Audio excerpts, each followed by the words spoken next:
সকালবেলা চলেছে, সারা রাত বাইরে প্রচুর ঠান্ডা, মনে হয় ঘুমায়নি।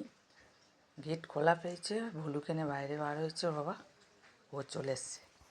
আমার ঘরে আর একটা বাড়তি কোনো কাপড় জামা নেই, ওদের সব সারা রাস্তা বিছনা করে দিই, করে দিই, কিচ্ছু নেই। পাপোসে শুয়েছে, একটা গা আসন ছিল, গায়ে পেতে দিয়েছে। থাক, যত বাড়তি কাপড় জামা যা ছিল ওদের সব বার করে দিয়েছে। রাখে নাকি কেউ নেই, পালায় ফেলে দেয়। এইভাবে আমার যত পুরানো জামা কাপড় সব ওদের পিছনেই চলে যায়। বর্ষাকালে প্রচুর ফেলে দিয়েছি, সব ভিজে যেত, ফেলা হয়। শীতকালে আছে, দেখি আবার জামা কাপড় জোগাড় করতে হবে ওদের জন্য। কাঁপছে দেখো, জামা গায়ে দিয়েছি, জামাটাও খুলে দিয়েছে।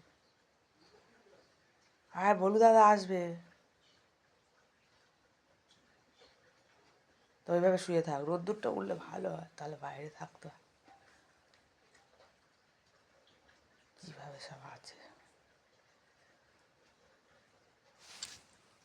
শুয়ে থাক। ভোলু দাদা আসলে চুপ করে সাড়া করবি না, চুপচাপ থাকবি, দাদা কিছু বলবে না।